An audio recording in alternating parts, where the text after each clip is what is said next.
తాజా అంశం చూస్తున్నాం. హైకోర్టులో హోంగార్డులకు హైకోర్టులో వర్డ్ లభించింది. కానిస్టేబుల్ భర్తీలో హోంగార్డులను ప్రత్యేక కేటగిరీగా పరిగణించాలని కోర్టు తెలిపింది. దీనికి సంబంధించి మరింత సమాచారం మా ప్రతినిధి జయప్రకాష్ అందిస్తారు. జయప్రకాష్, చెప్పండి, కానిస్టేబుల్ భర్తీలో హోంగార్డులను ప్రత్యేక కేటగిరీగా పరిగణించాలన్న హైకోర్టు ఆదేశాలేంటి?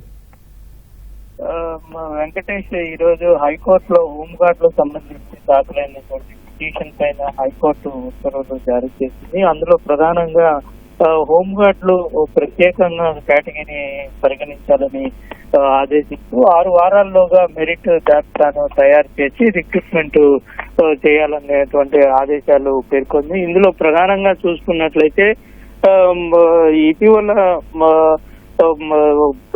కానిస్టేబుల్ కి సంబంధించినటువంటి ప్రక్రియ మొదలు పెట్టారు. కానిస్టేబుల్ భర్తీ ప్రక్రియలో మొదటి దశ పూర్తి చేసుకొని రెండో దశకు చేరుకునే క్రమంలో కొన్ని అవాంతరాలు వచ్చాయి ఫిజికల్ టెస్ట్ సంబంధించి. దాంతో ఆ సందర్భంలో కొంతమంది హోంగార్డులు తమకు అర్హత ఉన్నదని తమను ప్రత్యేక కేటగిరీగా కేటాయిస్తే తమకు అర్హత లభిస్తుందని కొంత పర్సంటేజ్ గతంలో ఇచ్చినటువంటి పర్సంటేజ్ ని తమకు ఇచ్చి తమను మళ్ళీ ఈ రిక్రూట్మెంట్ జాబితాలో స్థానం కల్పించాలని, అర్హులుగా ప్రకటించాలని వాళ్ళు పిటిషన్ లో కోరారు. పిటిషనర్ తరపున వాదనలు వినిపించారు.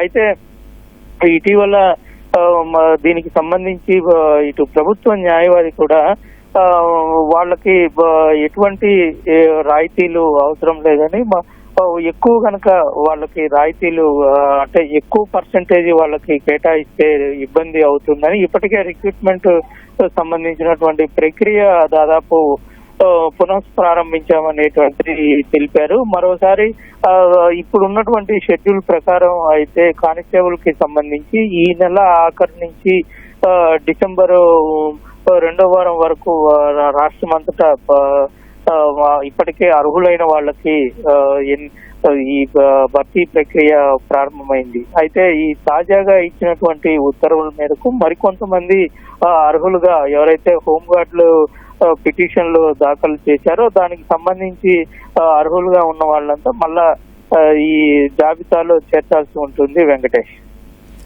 ధన్యవాదాలు జయప్రకాష్.